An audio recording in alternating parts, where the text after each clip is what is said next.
अस्सलाम वालेकुम। Programme night addition में हम आपको खुशामदीद कहते हैं। नाजरीन, आज सुप्रीम कोर्ट में सदारती रेफरेंस के केस की समाअत हुई। दौरान समाअत इलेक्शन कमीशन के वकील ने कहा कि हर उम्मीदवार से वोटों की खरीदो फरोख्त न करने का बयान हल्फी लिया जाएगा। वोटों को खुफिया रखने का मतलब मुकम्मल खुफिया है। सुप्रीम कोर्ट में जमा कराए गए इलेक्शन कमीशन के जवाब में ये बताया गया कि ओपन बैलेट से इंतखाबात कराने के लिए आइन के आर्टिकल 226 में तरमीम करना होगी। खुफिया राय शुमारी में वोट काबिल शनाख्त नहीं होता। दौरान समाअत जस्टिस एजाजुल एहसन ने रिमार्क्स दिए कि वोट हमेशा के लिए खुफिया नहीं रह सकता। क़यामत तक वोट खुफिया रहना आइन में है, ना ही अदालती फैसलों में। मुतनासिब नुमाइंदगी का क्या मतलब है? सियासी जमात की सेनेट में नशिस्तें सूबाई असम्बली की सीटों के मुताबिक ही होनी चाहिए। कौमी असम्बली की वोटिंग में आज़ादाना वोट का लफ्ज़ इस्तेमाल होता है और सेनेट के इंतखाबात के लिए कानून में आज़ादाना वोटिंग का लफ्ज़ शामिल नहीं है। इलेक्शन कमीशन मुतनासिब नुमाइंदगी को कैसे यकीनी बनाएगा? जिस जमात की सेनेट में जितनी नशिस्तें बनती हैं उतनी ही मिलनी चाहिए। किसी जमात को अगर कम नशिस्तें मिली तो जिम्मेदार इलेक्शन कमीशन होगा। सूबाई असम्बली के तनासुब से सेनेट सीटें ना मिली तो ये इलेक्शन कमीशन की नाकामी होगी। वोट फरोख्त करने से मुतनासिब नुमाइंदगी के उसूल की धज्जियां उड़ेंगी।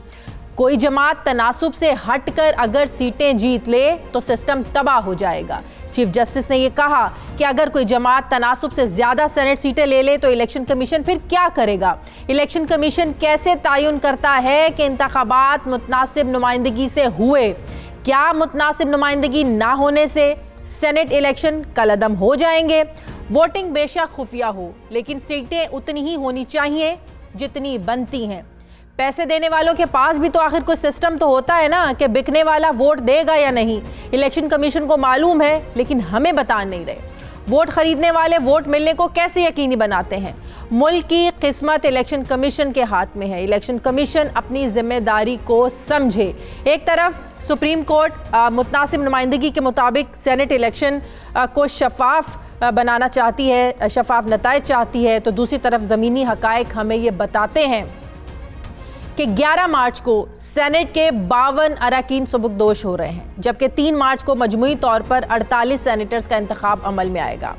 अगर सेनेट में हम पार्टी पोजीशन की बात करें, जो आज बात सुप्रीम कोर्ट में भी हुई कि जिसकी जितनी सीटें बनती हैं उतनी मिलनी चाहिए, तो इस वक्त सेनेट में पाकिस्तान तहरीक इंसाफ के कुल 14 अरकान हैं, जिनमें से 7 अब सुबुकदोश हो रहे हैं, उनकी मुद्दत ख़त्म हो रही है।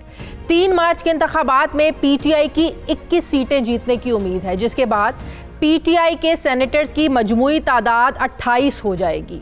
अगर पीपल्स पार्टी की हम बात करें तो इस वक्त पाकिस्तान पीपल्स पार्टी की 21 में से 8 सेनेटर्स जो हैं वो सुबुकदोश होने जा रहे हैं, जिसके बाद ऐवान बाला में पीपल्स पार्टी के 13 अरकान रह जाएंगे। जबकि 3 मार्च के सेनेट इंतखाबात में पीपल्स पार्टी 6 नशिस्तें जीत सकेगी अगर सीटों की सूबाई सीटों के लिहाज से हम बात करें, जिससे सेनेट में पीपल्स पार्टी के सेनेटर्स की कुल तादाद 19 हो जाएगी।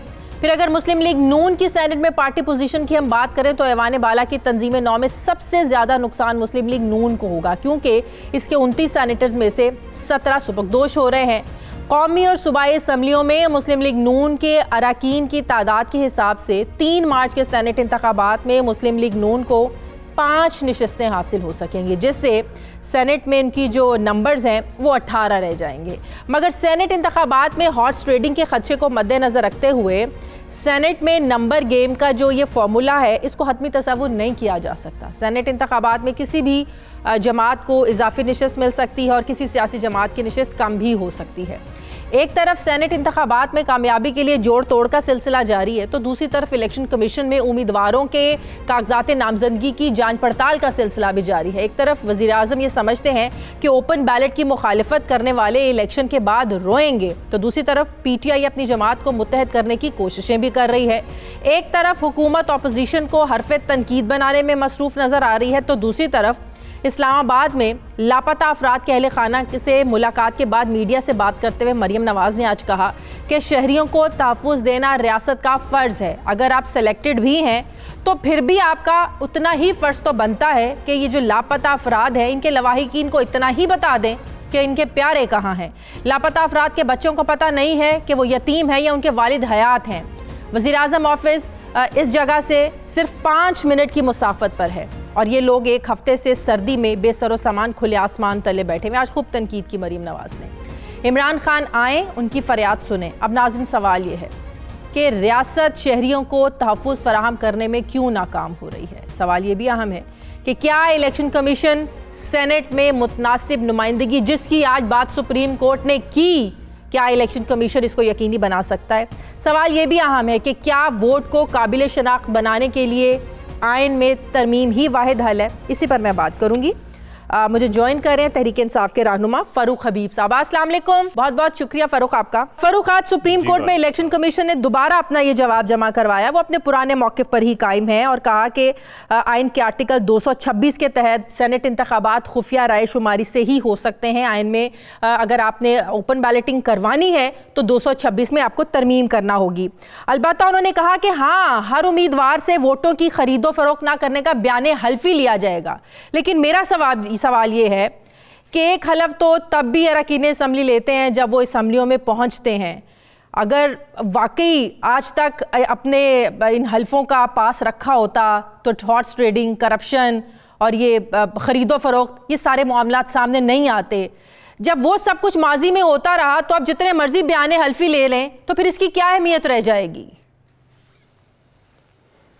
देखें, बात यह है कि उन बयान हल्फियों की कोई अहमियत नहीं रह जाती जब तक हम सिस्टम को उसकी जड़ से ठीक ना करें। दूसरी बात यह है कि वही जमातें जो आज इसको एट लार्ज अपोज कर रही हैं, वो इसकी बहुत बड़ी हमायती है ओपन एंड ट्रेसेबल बैलेट की है, चाहे वो चार्टर ऑफ डेमोक्रेसी हो। इवन यही इलेक्शन कमीशन की असलाहती कमेटी 2009 में कह चुकी है कि इसके अंदर आप तरामीम कर लें आइन के आर्टिकल 226 में। उस वक्त यूसुफ रज़ा गिलानी वजीर आजम थे।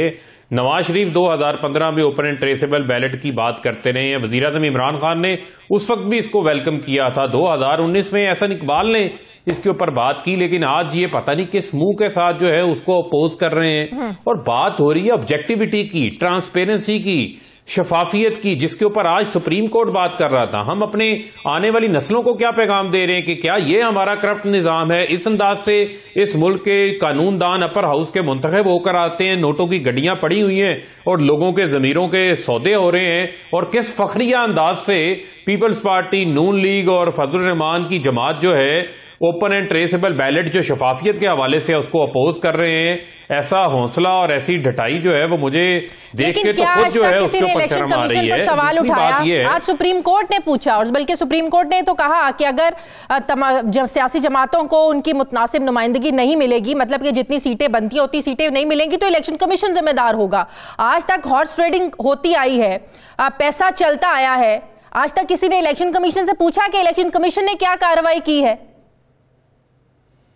देखें, यही तो इसी बात का तो जवाब इलेक्शन कमीशन को सुप्रीम कोर्ट में देना है। और आइन का आर्टिकल 218 अगर आप उसको पढ़ लें तो उसका मैं आपको खुसूसी एसेंस बता देता हूं। वो कहता है कि इलेक्शन कमीशन की जिम्मेदारी है कि उसने करप्ट प्रैक्टिसेस को रोकना है, ऑनेस्टली, जस्टली, फेयरली इंतखाबात को साफ शफाफ बनाने के लिए ऐसे इकदामात लेने हैं। जुडिशल कमीशन की 40 सिफारिशात आई थी इलेक्शन कमीशन को।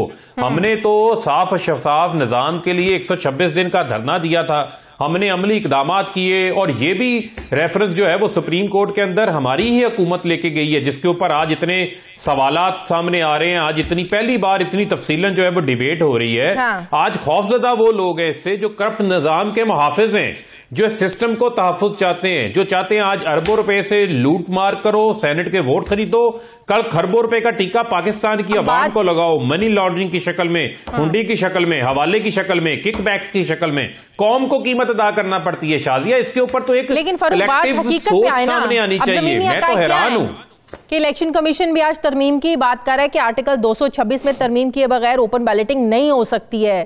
अब सुप्रीम कोर्ट ने तो तरमीम नहीं करनी है। तरमीम किसने करनी है भाई? पार्लियामेंट ने करनी है। पार्लियामेंट में कौन सी जमातें हैं? देखें बात यह है, देखें बात यह है, फिर मैं आपको कहूंगा, फिर वो बदनीयती आ जाती है कि जो बातें आप लोग तय कर चुके हुए हैं, जिसमें आपने तीसरी बार चार्टर ऑफ डेमोक्रेसी में लिखा हुआ था कि तीसरी बार वजीर आजम बनने के लिए आइन में अमेंडमेंट करेंगे, वो नवाज शरीफ को सूट करती थी, वो कर ली। सीओडी के ऊपर अमल दरामद बाकी शिकों के ऊपर नहीं किया इन्होंने। अब बदनीयती कहां आ जाती है? 226 के लिए तरमीम हमने मूव की, उसके ऊपर बहस करने की बजाय स्पीकर के ऊपर हमला कर दिया, कस्टोडियन ऑफ द हाउस के ऊपर हमला कर दिया, पहलवान साजी का अखाड़ा बना दिया कौमी असेंबली को। ऐसे नहीं होता। ऑपोजिशन को एतमाद में लेना पड़ता है, ऑपोजिशन को एंगेज करना पड़ता है। आपने धड़म करके एकदम पार्लियामेंट में आप सब कुछ ले आए। अगर ऑपोजिशन से बात, ऑपोजिशन कहती है बात भी करते हैं, बाहर आकर प्रेस कॉन्फ्रेंसेस में कहना शुरू हो जाते हैं एनआरओ एनआरओ एनआरओ। देखें शाजिया मेरे ख्याल में इसके ऊपर तो ऑपोजिशन को हुकूमत का शुक्रिया अदा करना चाहिए था। जो काम बीबी शहीद और नवाज शरीफ ने दस्तखतों से किया था वो नहीं कर सके। अगर वो हम करने के लिए ले आए थे पार्लियामेंट के अंदर, हम अमेंडमेंट ले आए थे, तो ये तो हमारा शुक्रिया अदा करते, वेलकम करते, कहते हम आज ही इस अमेंडमेंट को जो है वो पास करते हैं। लेकिन आप लोग माने पार्लियामेंट का माहौल ऐसा नहीं है। आज की पार्लियामेंट में सिवाय गालम गलोच के, एक दूसरे पर तनकीद के, खींचातानी के कुछ नहीं हो रहा है। आपकी बात से मैं 100% इस एंगल से इत्तेफाक करता हूं कि पार्लियामान को जो अपोजिशन ने अपने मफाद के लिए बाइकआउट्स करने के लिए इस्तेमाल किया है, लेकिन दूसरा इसके अंदर बड़ा एक अहम पहलू है। दूसरा पहलू यह है कि अब रेफरेंस सुप्रीम कोर्ट के पास है, तो सुप्रीम कोर्ट हमेशा पाकिस्तान के आइन की मुनासिब तशरीह करती है। वहां से हमेशा पार्लियामान को जो है वो गाइडलाइंस आती रही हैं, माजी में भी आती रही हैं, हालिया माजी में भी आती रही हैं। के हुक्म के जरिए तरमीम करवाना चाहते हैं। लेकिन इसको अपोज क्यों करना है? देखें, नहीं, हमने तो एक रेफरेंस भेज दिया है कि आया 226 के तहत होगा, इलेक्शन एक्ट के तहत होगा। अब उसके ऊपर अगर इलेक्शन कमीशन का एक व्यू है या किसी जमात के वकला का व्यू है, लेकिन फाइनल डिसीजन तो सुप्रीम कोर्ट का होगा। लेकिन फिर मैं आपको वापस लेकर आऊंगा, जो ऑब्जेक्टिविटी है वो इफ एंड बट से बहुत बड़ी है। ऑब्जेक्टिविटी है खरीदो फरोख्त को रोकना, जमीरों की सौदागरी को रोकना, पैसे को रोकना, करप्ट प्रैक्टिसेस को रोकना और सेनेट के इंतखाबात को साफ और शफाफ बनाना। इससे बड़ी ऑब्जेक्टिविटी क्या हो सकती है? 2018 में 20 लोग आप लोगों ने निकाले। आज जो इसकी मुखालफत कर रहे हैं, आप समझते हैं आज आपका जो रुकन है असेंबली का, वो तहरीक इंसाफ के साथ लॉयल है? कॉन्फिडेंस है इतना पार्टी पे आपको? देखें, यकीनन देखें, हमने तो एक एग्जाम्पल सेट की ना। इन्होंने कोई 2 लोग भी निकाले हैं आज तक जिन्होंने वोट जो है वो बेचे हों, क्योंकि ये वोटों के खुद खरीदार हैं। पीपल्स पार्टी के अपने एमपीए नोटों के ढेर लगा के वोटों की खरीदारी कर रहे हैं। अली बादशाह आज भी मौजूद हैं। उनके जो सेनेटर्स, जो बेनिफिशरीज हैं, अभी तक उन्होंने उनके खिलाफ कोई कार्रवाई नहीं की। हम वजीर कानून से इस्तीफा ले लेते हैं जिसका वीडियो में शक्ल नजर आ जाती है। सादिक संजरानी के खिलाफ तहरीक-ए-अदम एतमाद नाकाम हुई, उसका बेनिफिशरी कौन था? देखें, बात यह है कि सादिक संजरानी को शाजिया एक मिनट सादिक संजरानी को बनाने वाले कौन थे? फिर तो यह भी एक सवाल है। दूसरी बात यह है कि अगर सादिक संजरानी जो हैं वो एक इंडिपेंडेंट जमात से उनका ताल्लुक है, उसके वो चेयरमैन हैं, अगर हमने उनको वोट दिए तो हम ये समझते हैं हमारे अरकान ने कि वो सेनेट बहुत अच्छे तरीके से चला रहे थे। दूसरी बात यह है कि ये अपने अंदर अगर 14 लोगों ने इनकी बात नहीं मानी तो वो इनके अंदर मौजूद है ना, ये उनके खिलाफ कार्रवाई कर लेते। इनको नहीं पता था क्यों ये कौन लोग हैं, फिर तो ये बड़े नाहल लोग हैं। मतलब बाकी चीजें इनको पता होती हैं। वो हॉर्स ट्रेडिंग नहीं थी। देखें, मैं तो आपको सिंपल बात करूंगा। मैं तो चाहता हूं कि तमाम इंतखाबात के अंदर ट्रांसपेरेंसी होनी चाहिए। जिसका जो मैंडेट है उसके मैंडेट का जो है वो एहतराम होना चाहिए। हॉर्स ट्रेडिंग का, छांगा मांगा की मंडियों का जो बीज नवाज शरीफ ने बोया था वो आज हमारी अखलाकी गिरावट का एक बहुत बड़ा काला धब्बा बन चुका हुआ है। खाता है तो लगाता भी है। क्या सबक दे रहे हैं अपने आने वाली नस्लों को? लेकिन बहरहाल इस हकीकत को मानिए कि पार्लियामेंट का काम है, पार्लियामेंट में ही होना है, और पार्लियामेंट को के माहौल को साजगार बनाना जितनी ऑपोजिशन की जिम्मेदारी है उससे ज्यादा हुकूमत की जिम्मेदारी है। नहीं तो आप लोग इन 5 सालों में इस ऑपोजिशन के साथ मिलकर यकीन जानिए कुछ नहीं कर सकेंगे। देखें, बात यह है कि हमने तो इस चीज का पहले भी इजहार किया, वजीर आजम इनको कह चुके हैं। ये पीडीएम की कह रहे थे धांधली, तो अब ये जो धांधली होती है उसके ऊपर ये क्यों बात करने को तैयार नहीं? हमने इनको कहा हम आपके पास चल के आने को तैयार हैं, लेकिन इनका एक शाजिया मसला है। इनका मसला ये है कि ये कहते हैं मुझे एनआरओ दिखाओ मेरा मूड बने। सवाए एनआरओ के अलावा ये बात करने को तैयार है। यही प्रॉब्लम है आप लोगों का। ऑपोजिशन अगर किसी मामले पर आप लोगों के साथ बैठती है, बात करती है, बाहर आकर आप लोग एनआरओ की, तो फिर इस माहौल में कैसे आप लोग जो है ना ऑपोजिशन आपकी बात सुने या बात करें? बाहर आके बात नहीं करते हैं प्रेस कॉन्फ्रेंस में, बाहर आके बात नहीं करते। प्रेस कॉन्फ्रेंस में कौन सा वजीर बात नहीं करता एनआरओ की? एक मिनट शाजिया, एक मिनट रुक जाएं। आप ये कह रही हैं कि अगर वो हमसे एनआरओ मांगे और हम जो अरबों खरबों की लूट खसूट की है, वो जो 34 शिक्कें थी, उनमें से कौन सी ऐसी शिक थी जिससे नैब का निजाम मजबूत हो रहा होता? आप मुझे बता दें। आपने पूरा उसके ऊपर टीवी प्रोग्राम्स किए हुए, कोई ऐसी शिक नहीं थी। तो आप ये सवाल अपोजिशन से भी करें ना कि वो फिर आए ऑब्जेक्टिव्स के ऊपर, कौमी सलामती के मामलात के ऊपर, कौमी मुफाद के हवाले से जो कानून साजी है उसके ऊपर बात करें। जब वो जाती मुफाद को आगे रखेंगे तो फिर कैसे बातचीत हो सकती है? ठीक है, बहुत शुक्रिया तहरीक इंसाफ के रहनुमा फारूक हबीब साहब। मुझे प्रोग्राम में एक ब्रेक लेनी है, वापस आते हैं छोटे से वक्फे के बाद।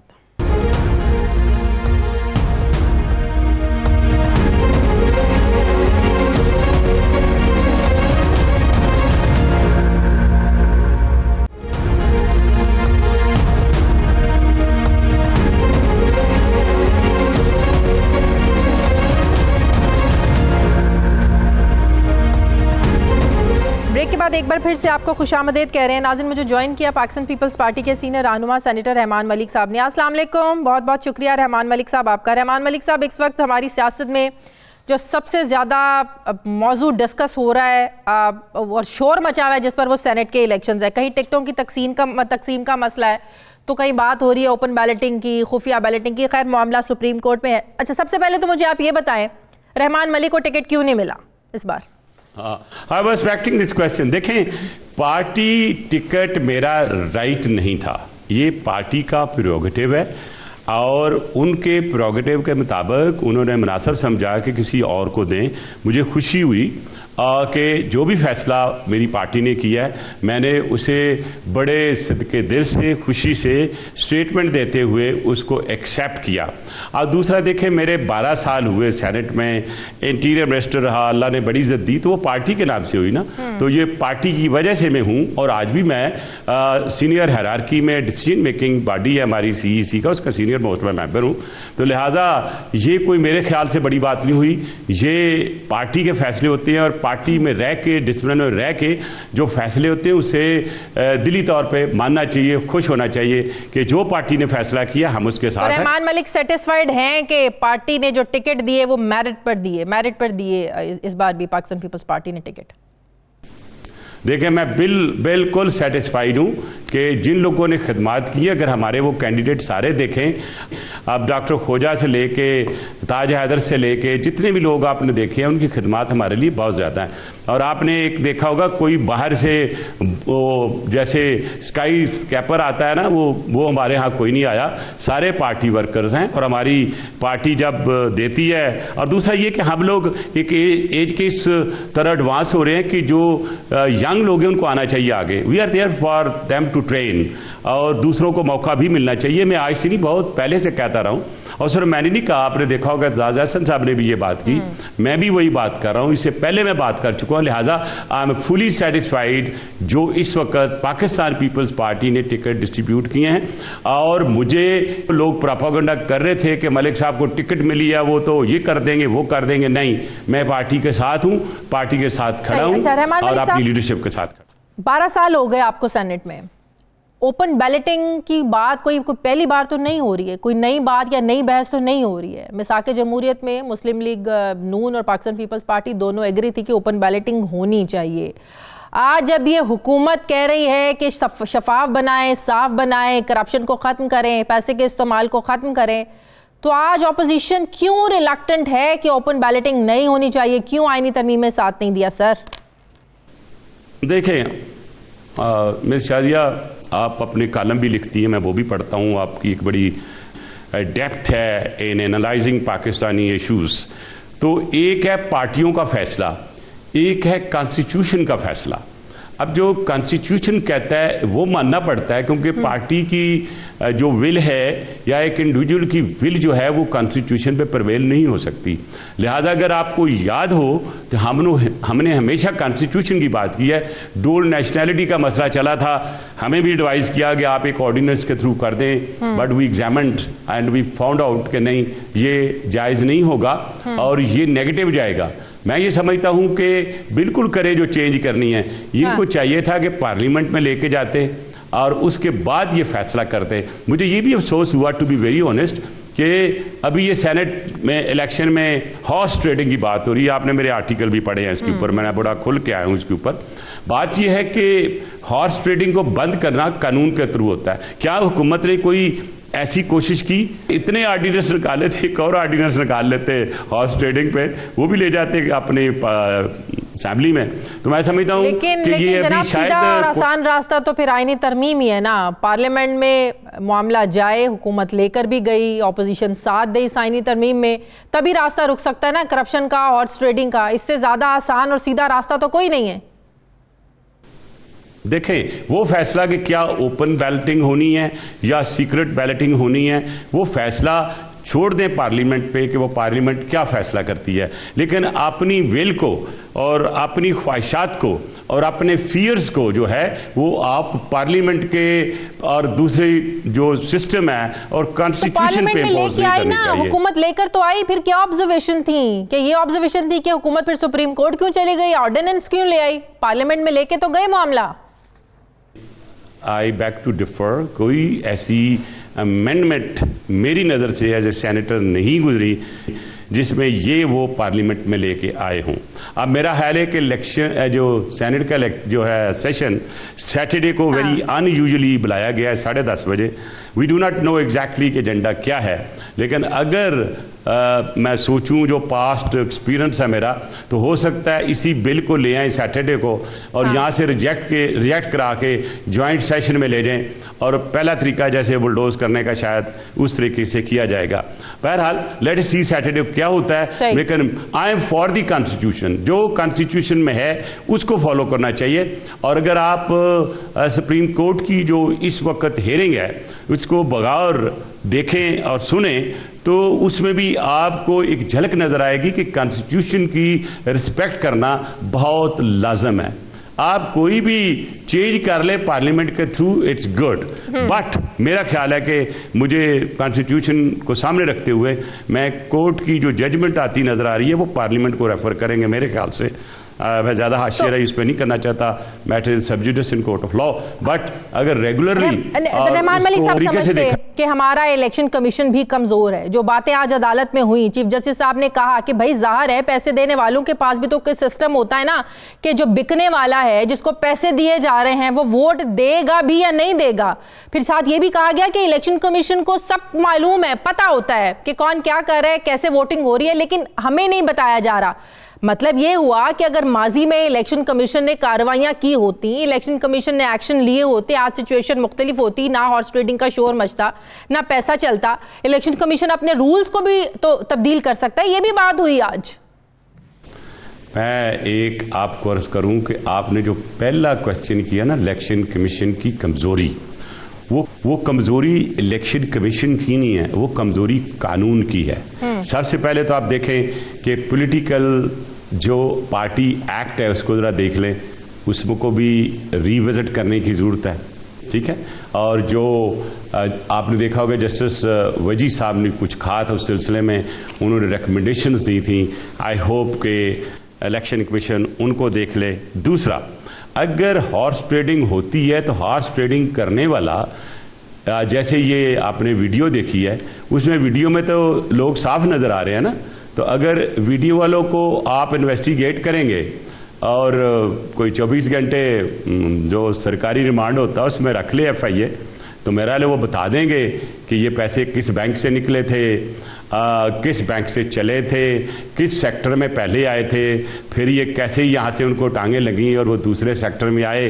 तो बहुत सी चीज़ें तो पब्लिक डोमेन में भी होती हैं, लेकिन जिस तरह मतलब ये लोग सामने आए अभी तक, जो मेरी जाहिर नज़रों ने देखा, आपने भी देखा, वो PTI के लोग थे। They should be asked. अच्छा, उनकी जस्टिफिकेशन ये बनती है कि हमें पार्टी ने पैसे दिए। आपको पार्टी ने पैसे दिए तो हर मुल्क में बैंक के थ्रू काम होता है, आपने ये ओपन कैश क्यों इस्तेमाल किया? मतलब अब ये ओपन कैश कैसे चलेगा? नहीं, कच्ची गेम ही समझें, लेकिन जब वो पकड़ा जाता है तो वो कच्ची गेम हो जाती है, जब पकड़ा नहीं जाता है तो पक्की गेम होती है। और ये गेम जिन्होंने कराई होगी उन्होंने वीडियो भी बनाई होगी और वीडियो बना के उस वक्त वहां पहुंचाई होगी जो आपने उसकी रिलीज देखी। लेकिन ये बात यहां नहीं ठहरेगी मेरे लिहाज से। मैं ये समझता हूं कि बात बहुत दूर तक जाएगी। जो मेरी अपनी जो इन्वेस्टिगेटिव हिस्सा है उसके मुताबिक ये बहुत से लोग इसमें आएंगे। और दोबारा मैं कहूंगा कि हमारा जो पार्टी पॉलिटिकल एक्ट है उसको रिवाइज करने की और फुली इंप्लीमेंट करने की जरूरत है। और दूसरा, प्राइम मिनिस्टर साहब ने बड़ा अच्छा किया। देखें, एक सादा तो मैं नहीं कहूंगा, लेकिन उन्होंने कहा कि अब इस वक्त वोट की प्राइस 40 करोड़ टू 70 करोड़ पहुंची है। तो जब कोई सेनेटर अब दाखिल होगा सेनेट में तो वो चलती फिरती 70 करोड़ की एक शक्ल नजर आएगी, लोगों को शक होगा हर एक पे। बट हैविंग सेड सो मैं ये कहता हूं कि प्राइम मिनिस्टर को कि ओपनली बताएं कि वो कौन सा बंदा था जो उनके पास रिश्वत लेके आया, जिसने टिकट मांगा पैसे दे के। तो अगर उसको पब्लिक कर दें तो ये इनका बताना चाहिए कि किसने उनको चेयरमैन सेनेट बनने की जो है ना वो ऑफर की और कहा केस वापस ले लो। फिर तो इस मामले को भी खुलना चाहिए, ये भी कड़ियां दूर तक जाएंगी सर। मैं वो भी कर रहा हूं, बल्कि जब ये चीजें खुलेंगी ना तो मैं कह रहा हूं कि बहुत सी फॉरेन फंडिंग हुई है मैडम बाहर से, बहुत से मुल्कों ने बहुत से लीडर्स को पैसे दिए हैं। तो जब ये बात आएगी तो बड़े बड़े लोग सामने आएंगे। जैसे अभी 4 लोग पीटीआई के आगे हो सकते हैं, कुछ लोग दूसरी पार्टियों से भी आ जाएं। तो बहरहाल हमें इस लानत को खत्म करना चाहिए। कॉन्स्टिट्यूशन में इतने स्ट्रिंजेंट मेजर्स लेने चाहिए कि किसी की जुर्रत ना हो कि वो हॉर्स ट्रेडिंग करे। सही। अच्छा मलिक साहब, गिलानी साहब को सेनेट इलेक्शन में उतारने का जो फैसला है इसको अप्रिशिएट भी किया जा रहा है और कहा है कि बड़ा मजबूत कैंडिडेट पीडीएम ने मुश्तरका उतारा है। कहीं इसको हुकूमत की तरफ से क्रिटिसाइज भी किया जा रहा है। लेकिन ये भी एक हकीकत है कि कहीं ना कहीं इस चीज़ का भी हुकूमत को खौफ है कि शायद इसीलिए उतारा गया है एक टेस्टिंग केस बनाने के लिए कि अगर ऑपोजिशन तहरीक अदम एतमाद लेकर आती है तो ऑपोजिशन को पता चल जाएगा अगर गिलानी साहब कामयाब हो जाते हैं तो उनकी फिर तहरीक अदम एतमाद भी कामयाब हो सकती है। तो क्या इसी तनाजुर में इसको लेकर आ रहे हैं? टेस्ट वाकई टेस्ट करना चाह रही है ऑपोजिशन गिलानी साहब की जीत से? एक आपको चीज़ अर्ज कर दूं कि आसिफ अली जरदारी साहब एक बड़े वेटरन सुलझे हुए पॉलिटिशियन हैं और वो एक खिलाड़ी हैं, जैसे चेस के खिलाड़ी होते हैं वो पॉलिटिक्स के खिलाड़ी हैं। और जो उन्होंने ये मूव किया है ये उनकी बड़ी स्मार्ट मूव है। इसने हुकूमत को भी हिला दिया, सिस्टम को भी हिला दिया और जो कैंडिडेट हमने दिया है उसके ऊपर को उंगली भी नहीं उठा सकता। तो मतलब ये हुआ ये मूव जुड़ी है तहरीक अदम एतमाद से, उसकी कामयाबी या नाकामी से? देखिए वो आप जोड़ दें लेकिन ऑटोमेटिकली ये जुड़ जाएगी। देखें अगर आप पूरी सारी सीटों का हिसाब किताब करें सिंध से भी और पंजाब से भी, तो मैं समझता हूं कि मुझे साउथ ऑफ पंजाब की सारी सीटें जो हैं वो यूसुफ रजा गिलानी को जाती हुई नजर आ रही हैं। और कुछ सीटें सिंध की जो किसी भी सूरत में ना नहीं हो सकती, उनके अपने ज़ाती रिश्तेदारी और ज़ाती वजूहात की वजह से वो भी उन्हीं को जाएंगी। अब आ गई बात पीटीआई के कुछ मैं ऐसे एमएनएस जानता हूं जिनके ज़ाती तल्लुकात हैं और उनसे मेरी बात भी हुई है। और फिर जो नया फैक्टर आया तरीन साहब का, अगर तरीन साहब ने ये फैसला कर लिया कि वो अपने दोस्तों को कहें कि वो वोट दें यूसुफ रजा गिलानी साहब को, तो कोई नहीं रोक सकेगा। दूसरी, हमारे अहमद महमूद साहब जो फॉर्मर गवर्नर है, हमारे प्रेसिडेंट है साउथ ऑफ पंजाब के, वो और तरीन साहब और सारे मतलब क्या आप ये कह रहे हैं कि साउथ पंजाब के जो लोग हैं वो साथ नहीं देंगे हुकूमत का, हफीज शेख साहब का? आप ये बात कह रहे हैं कि हुकूमत को वहां से शिकस्त हो सकती है वहां के कैंडिडेट से? एग्जैक्टली मैं ये कहने लगा था कि ये फर्स्ट प्राइम मिनिस्टर थे जिन्होंने सूबे का ऐलान किया था, जो कि बाद की हुकूमतों ने उसको एक्चुअली स्क्रैप कर दिया। तो वो जो साउथ ऑफ पंजाब के लोग हैं या जो भी हमारे रिप्रेजेंटेटिव हैं PMNAs, उनकी बहुत कदर है इनके यहाँ, क्योंकि मैं गया हूँ साउथ ऑफ पंजाब में, मैंने बड़े दौरे किए हैं। और मैं ये समझता हूँ कि अगर मेरी, क्योंकि आपने ओपिनियन पूछी है और मेरा सियासतदारी की सबकी ये बहुत बड़ी अच्छी मूव थी, और मैं नहीं समझता हूँ कि कोई उनको हरा सकेगा विद ये तो बड़ी आप सरप्राइज देने वाली बात कर रहे हैं। जब हुकूमत मेजॉरिटी में है, साउथ पंजाब से उनके नंबर ज्यादा हैं साउथ पंजाब से, उसके बावजूद आप बड़े कॉन्फिडेंट हैं, बड़े कॉन्फिडेंस के साथ आप बात कर रहे हैं कि वहां गिलानी साहब ही जीतेंगे और वहां का वोट तोड़ लेंगे वो साउथ पंजाब से। थोड़ा सी मेरी बात सुन ले, मैं तोड़ने की बात नहीं कर रहा हूं, लोगों की ज़मीर की बात कर रहा हूं। ठीक है, और आपको ये पता है कि ये अचानक ये क्यों फैसला किया हुकूमत ने कि नहीं जी ओपन बैलेटिंग कर दें? वो यही मसला था। उन्हें पता था कि जो फेडरेशन में सीट है या जो दूसरे लोग हैं जो इस वक्त खाइफ हैं, खुश नहीं है गवर्नमेंट से, वो डेफिनेटली वोट देंगे। एज ए रिवेंज समझ लें या नॉइस समझ लें, या ये समझ लें कि उन्होंने अपनी भड़ास निकाली है। तो मुझे लग रहा है कि जो इस्लामाबाद की वोटिंग में उसमें आपको बहुत भड़ास निकलती हुई नजर आएगी। और मैं बड़ी कम प्रेडिक्शन करता हूं, और ये मेरी एक पॉलिटिकल प्रेडिक्शन है कि जो हालात पता नहीं इसको ट्रेडिंग का नाम दिया जाएगा या जाती ताल्लुकात का नाम दिया जाएगा, ये तो बाद में पता चल जाएगा। अच्छा, मैं कुछ फॉरेन इश्यूज पर भी आपसे कुछ बात करना चाहती हूँ, 2-4 सवाल करना चाहती हूँ। आपके आर्टिकल्स जिस पर मैं पढ़ती रहती हूँ, फॉरेन इश्यूज पर जो आप लिखते हैं। सबसे पहले तो मैं अफगानिस्तान की सूरत हाल पर 1-2 सवाल आपसे ये करना चाहूँगी। आपको भी पता है एक तारीख़ी मुआहदा है तालिबान और अमेरिका के दरमियान, लेकिन जो अब खटाई में पड़ता हुआ नज़र आ रहा है। डेमोक्रेट्स का एक ज़ाहिर है, उनकी एक सोच रही है, जो बाइडन भी अपनी कैंपेन में भी बात कर चुके हैं कि जल्द हम वहाँ से फ़ौज का इनखला नहीं चाहेंगे। ये बड़ा गलत फ़ैसला होगा। क्या वाकई आप समझते हैं कि इससे अगर ये मामला खटाई में पड़ता है, इसका नुकसान पाकिस्तान को भी होगा, और जो बाइडन इंतज़ामिया की सोच बिल्कुल दुरुस्त है कि अभी काबुल को तनहा नहीं छोड़ा जा सकता, पाकिस्तान के इस पर क्या असरात होंगे? इसको मैंने बड़ा थॉरली एग्जामिन किया। सबसे पहले तो मुझे अफसोस इसलिए होता है कि पाकिस्तान ने इस पर बहुत मेहनत की, day and night, and let me appreciate our intelligentsia establishment and GHQ कि जिन्होंने मिल के तालिबान को इस अंदाज से लेके गए टेबल पे कि एक एग्रीमेंट साइन उन्होंने करवा दिया। और जब एग्रीमेंट साइन हो जाते हैं इंटरनेशनल लेवल पे, तो उनको तोड़ना जो है वो इखलाकन अच्छा नहीं होता। आज आपने स्टेटमेंट देखी होगी तालिबान की, जो उन्होंने कहा है अमेरिका को कि आप अपना किया हुआ वो मुआहदा जो आपने कतर में किया था कि आप फोर्सेस का इनखला कर लें। याद होगा आपको कि मैंने आपके ही प्रोग्राम में कहा था कि जो इस वक्त सिचुएशन चल रही है अफगानिस्तान की, उसमें इंडिया बहुत इंटरफेयर कर रहा है।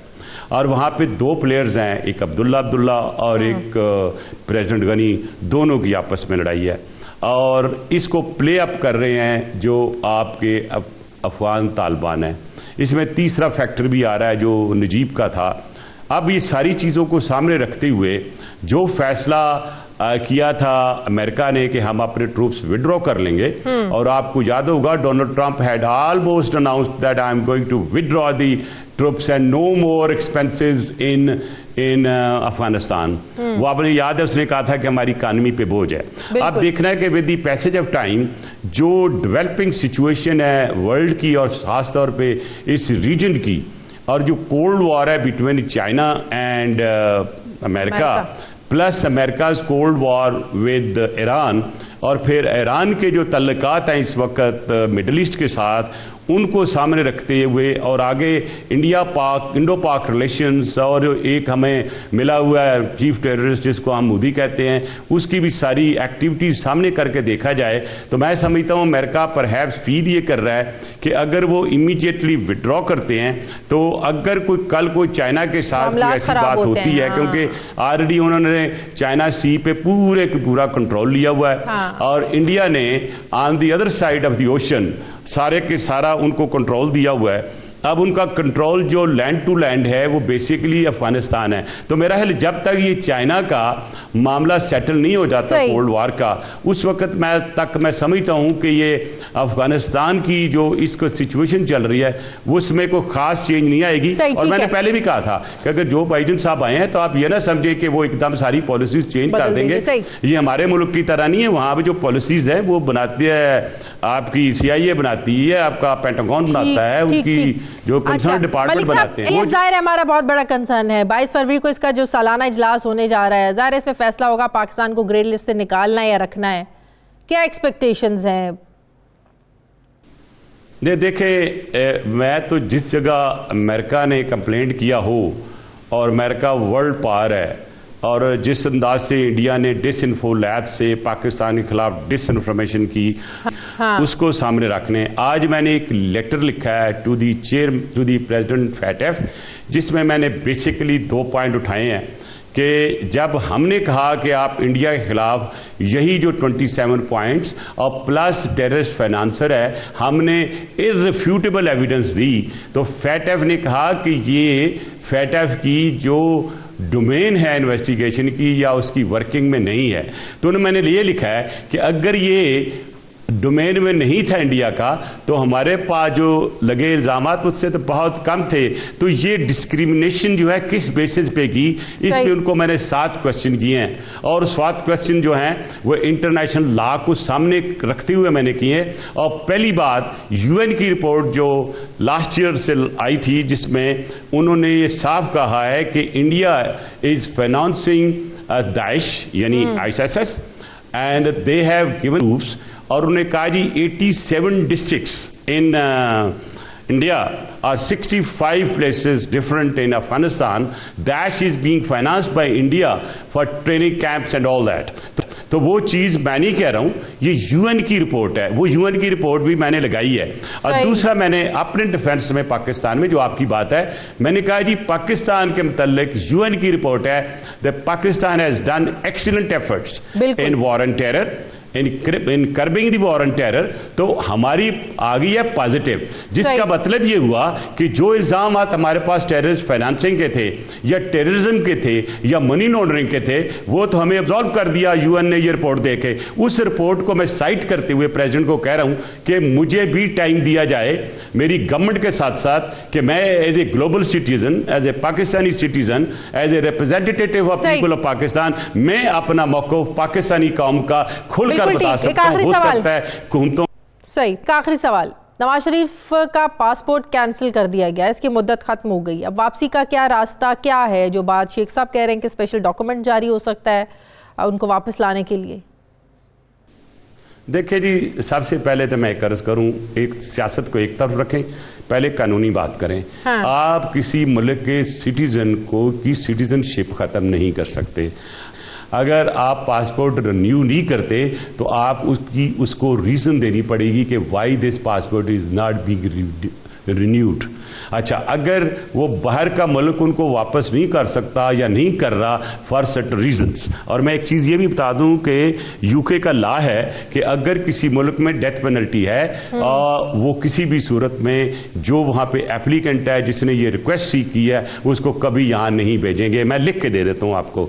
रही बात पासपोर्ट की, तो मेरा कटसी के तौर पे उनका पासपोर्ट रिन्यू कर देना चाहिए और रिन्यू होना चाहिए था, क्योंकि देखें लड़ाई झगड़ा अपनी जगह पे, देयर आर सर्टेन कर्टसीज जो करनी चाहिए। After all he is your 3 time prime minister. ठीक है, एक्यूज हुआ, आप कोशिश कर रहे हैं लीगली लेके आए, बट ये प्रेशर ना दें कि पासपोर्ट खत्म हो गया। पासपोर्ट नहीं खत्म हुआ, उसकी रिन्यूअल नहीं की गई, और रिन्यूअल ना करना हुकूमत की सौंप दी थी, है कोई इलामी चीज नहीं है। आई एम सॉरी टू से, हुकूमत को ये कर्टसी देनी चाहिए थी कि ये पासपोर्ट रिन्यू करना चाहिए था उनको। और देखिए बाकी उनका ट्रैवल, अगर वो उनकी हुकूमत जो वहां पे है वो डिपोर्ट करना चाहती है या एक्सट्राडाइट करते हैं तो उसके लिए एक तरीकाकार होता है कि जो एम्बेसी है वो ट्रैवल डॉक्यूमेंट इशू कर दी। और एक चीज ये भी हो सकता है कि अगर ये पासपोर्ट उनको नहीं देते then he looks like a state gentleman, तो उसमें उनको यूएन भी पासपोर्ट दे सकती है, ये मैं आपको आज बता दूं। अच्छा। और को लोकल गवर्नमेंट जो कि यूके की है वो भी ट्रैवल डॉक्यूमेंट दे सकते हैं। मैं नई बात बता रहा हूं,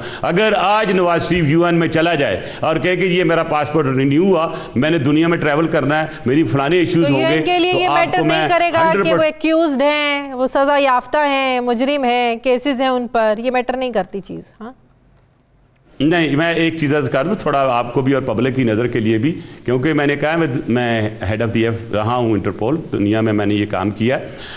होता ये कि charter of Interpol says that the international agencies like Interpol and UN agencies will not interfere where there is a political matter। अच्छा। और इसमें तो कोई शक नहीं है, ठीक है क्राइम कमिट करने के लिए लिखा होगा, but after all he is a political figure, nobody can refuse.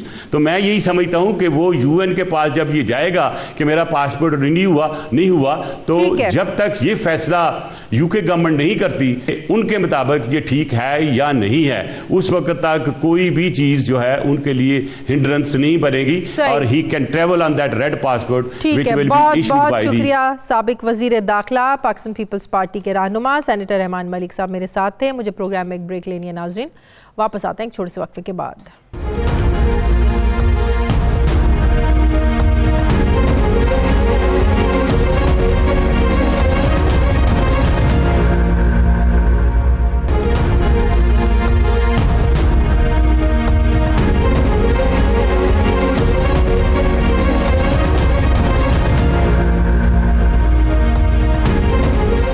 Break के बाद एक बार फिर से आपको खुशामदीद कहते हैं। सीनियर सहाफ़ी तज्ज़ियाकार सलीम साफ़ी साहब ने मुझे ज्वाइन किया। अस्सलाम वालेकुम, बहुत बहुत शुक्रिया सलीम साफ़ी साहब आपका। सलीम साफ़ी साहब, सेनेट इलेक्शन में कौन किसको सरप्राइज़ देगा? हॉर्स ट्रेडिंग ख़त्म होगी नहीं ख़त्म होगी?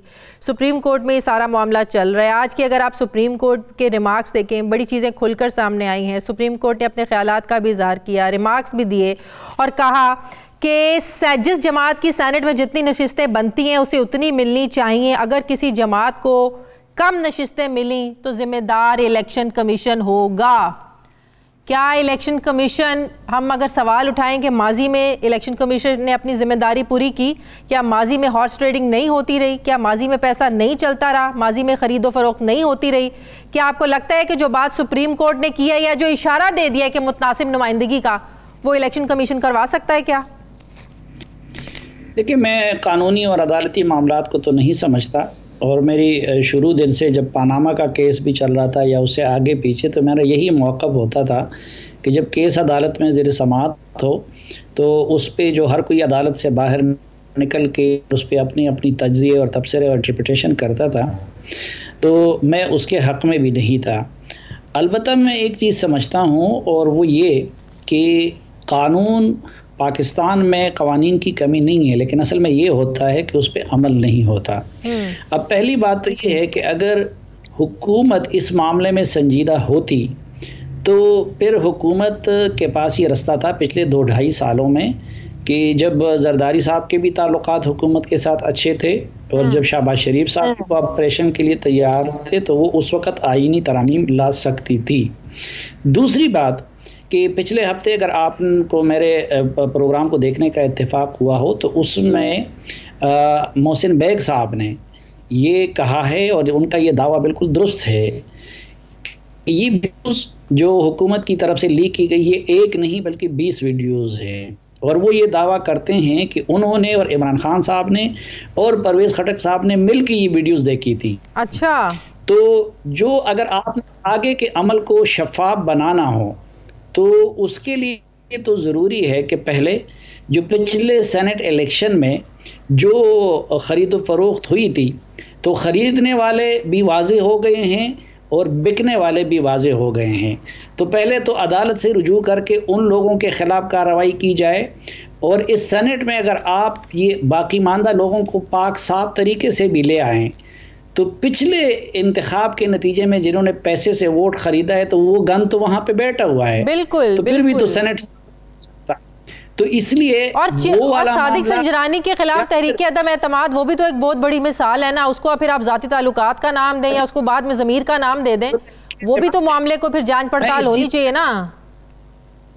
मैं इस चीज़ पे हैरान हूँ कि पता नहीं कि अपोजिशन वो आदम एतमाद वाला मामला हो गया, या इवन जो गुज़िश्ता इलेक्शन था 2018 का उसके मामले को, और पिछले सेनेट के इलेक्शन को वो खुद सुप्रीम कोर्ट क्यों नहीं ले जाती? मेरे ख्याल में अगर 3 इलेक्शंस की तहकीकात करके जिम्मेदारों को सजाएं दी जाएं तो खुद ब खुद आइंदा के लिए करप्शन का और ज़मीरों के खरीद फरोख्त के सौदे करने का रास्ता बंद हो जाएगा।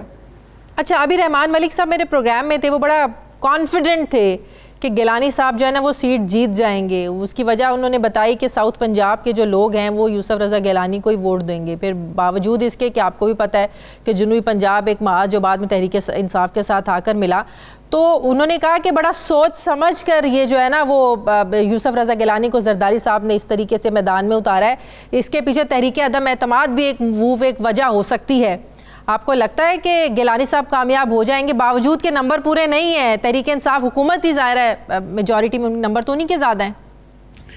अब एक तो मुझे आप ये देखिए कि तहरीक इंसाफ गई है उनके खिलाफ इलेक्शन कमीशन में कि उनको इलेक्शन लड़ने की इजाज़त ना दी जाए, और बुनियाद बनाया जा रहा है सुप्रीम कोर्ट की सज़ा को। हाँ। तो वो सज़ा, उसका वक्त तो ख़त्म हो चुका है। हाँ। अब 2018 में वो इलेक्शन लड़ चुके हैं, तो उसके बाद तो वही इलेक्शन कमीशन है ना। हाँ। तो उसके सवाल उठाना ही नहीं चाहिए, लेकिन बहरहाल वो तो कोई खौफ है इसके पीछे?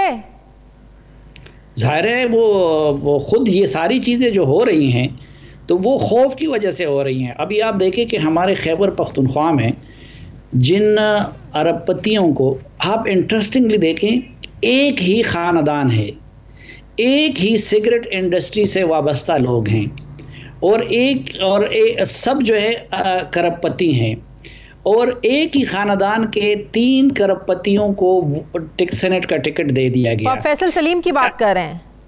फैसल सलीम, जीशान खानज़ादा और लियाकत तरकई। हाँ। अच्छा, लियाकत तरकई पानामा में जिन लोगों के ऑफशोर अकाउंट्स आए थे नवाज शरीफ की तरह, तो उसके साथ उनमें जिस फैमिली के बहुत ज़्यादा अकाउंट्स 2-3, तो उसमें एक तरकई फैमिली भी है।